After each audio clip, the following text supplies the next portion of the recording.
Hi everyone, William here with the Grand Duke Dmitri Diary Series for 1915. We have our friend at Stavka, some short diary entries, but interesting ones, but with a lot of gaps to fill in. So I'm happy to do that when I can. Some things are mysterious. Our recap, we had Dmitri's arrival at headquarters called Stavka in Russian, and then he was supposed to leave for a kind of day trip to see the Guards Corps, but it was postponed because of fighting in that area, and I don't know the details. I should have looked up. He was going to Poland. I should have looked it up to see what was going on in Poland at that time.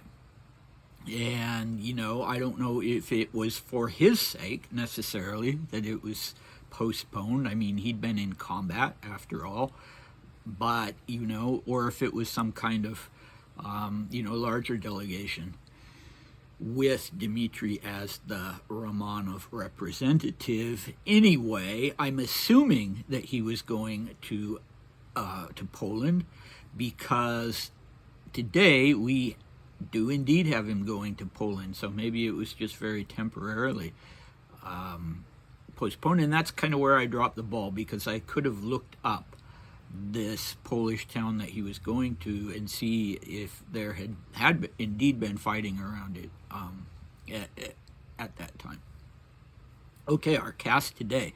I'm going to mystify you. It's a cast with other people, but for the moment, let me say that we have an appearance by Tolstoy and Alberto, and that will become clear fairly quickly, but not in the first diary entry.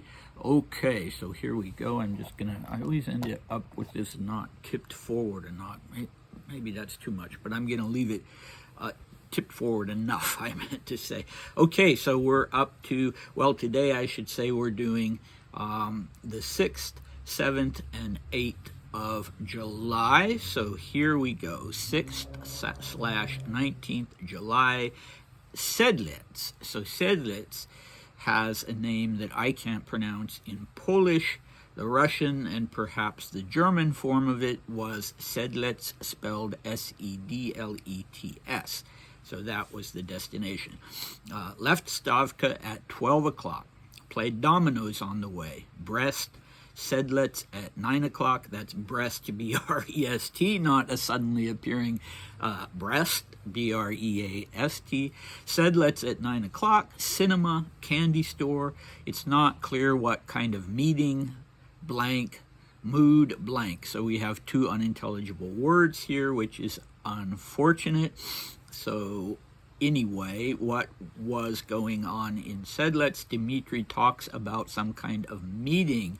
The kind of meeting, unfortunately, the word isn't clear. So, apparently this was some kind of delegation, and he himself wasn't sure quite what was going on. All right. He went to the cinema. It was quite a long trip. They left at 12. They didn't arrive till 9 o'clock. He went right off to the cinema and also to a candy store. So what kind of candy stores are open at 9 o'clock? I don't know, but he went into a candy store apparently. Doesn't tell us what he bought. Would be interesting to know, wouldn't it? And then his mood. Again, an unintelligible word. I can tell you he wouldn't have been happy being away from Petrograd. I mean, it was his duty, and he was there. But as you know, he was a fellow who struggled with depression. But we don't know. Maybe he said mood happy. The word just isn't there. Okay, next day. 7th/20th July, left for Stavka at 7:50. This is in the morning. Stayed in my quarters until lunchtime, then went riding on Tolstoy. lunch at Stavka, afterwards played dominoes and had a conversation with blank. Sat around, read, tea at Stavka, went riding on Alberto. Dinner at Stavka, dominoes, tea at Soldatenkova's. So this would not have been tea, afternoon tea. He's already mentioned that he had afternoon tea at Stavka. This would have been a late night tea, like he often had in Petrograd. All right, he'll be doing lots of writing at Stavka, and indeed he was doing pretty much daily writing in Petrograd. Make hay while the sun shines. We're in July here. And so it makes me laugh. The name of the two horses, Tolstoy and Alberto, both either stallions or geldings. I don't know how common versus uncommon that is for the kind of horses that you do this sort of riding with. But the question is, were they Dmitri's? Were they his horses? I assume yes. I assume that when he went to Stavka, he brought his horses along with him. So, it would be interesting to know if he chose their names. Tolstoy, he was a big fan of Anna Karenina. He had, as a teenager, wanted to read War and Peace, but wasn't allowed to because he had to read other things for his school lessons. But yeah, so I know he liked Tolstoy as an author. And then Alberto, who knows? Okay. Two horses, two different rides. Dominoes, so he's playing dominoes a lot. And I always associate playing dominoes with Nicholas II because I know he did that at Stavka, but maybe dominoes was just something that one played at Stavka in general. Maybe cards weren't allowed, or wagering. I don't know. I mean, I can't imagine that would be something that could be enforced, but at least when you're on the grounds and in the headquarters building or the near vicinity, apparently you play dominoes and not cards. Too bad for Dmitri because, as we know, he'd just gotten quite passionate about poker. We don't know who he played dominoes with. He doesn't specify. And he goes back to Soldatenkova's. She's the woman of the moment. But before that, I think he went to 3 meals at Stavka. Lunch, they wouldn't have served breakfast. Lunch, afternoon tea, and dinner. So, I assume this means that he was automatically invited to the Supreme Commander's table. Now, for an ordinary officer, that would have been quite an honor, and you would not be invited every day unless you were someone really crucial or a visitor. But as a member of the family, he was apparently invited every day. And Nikolasha, Grand Duke Nikolai Nikolaevich, would have been presiding every day like the Tsar would be later. Okay, last diary entry for today, the 8/21st of July. Here we go. Prayer service for Kazan after liturgy. Prayer service for all Russia for victory. Lunch at Stavka. Pata came, and that's P-A-T-A. Afternoon tennis, a gift from Tundutov. Tea at Stavka. Rode Alberto, back. Dinner at Stavka, dominoes. So I mentioned the comma. Duke, stop. I mentioned the comma because it's not clear what he means. He writes afternoon tennis, comma, a gift from Tundutov. So Tundutov was Dansan Davidovich Tundutov, a young man, only 3 years older than Dmitri, and he was Nikolash's adjutant, or one of Nikolash's adjutants. So what could this gift be? Surely he didn't have a tennis court installed. So I don't know exactly what Dmitri is referring to. Let's go back to the Moleben, the intercessory prayer service. That's what it's called in Russian, although to me it sounds like German or something, but no, it's Russian. And they're praying for Kazan. So I had to look up to see what was happening in Kazan at that time. Had there been some kind of natural disaster or military disaster? And what I found, courtesy of AI, and I quote, in July 1915, Kazan experienced fighting in its vicinity as part of the broader Great Retreat. So things weren't going well for Russia at the moment. Kazan was in the south. It was an important city, a big city. It was where Russia stored its gold reserves.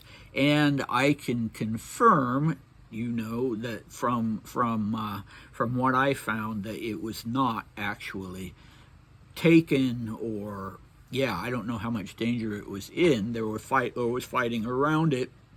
The prayer service for Kazan was probably I don't know the dates. It could have been a request for intercessory prayer, or it could have been a prayer of thanksgiving because Kazan was out of danger. At any rate, the prayer service for all Russia for victory was definitely a request for intercessory prayer, and it sounds like things weren't looking great at that moment.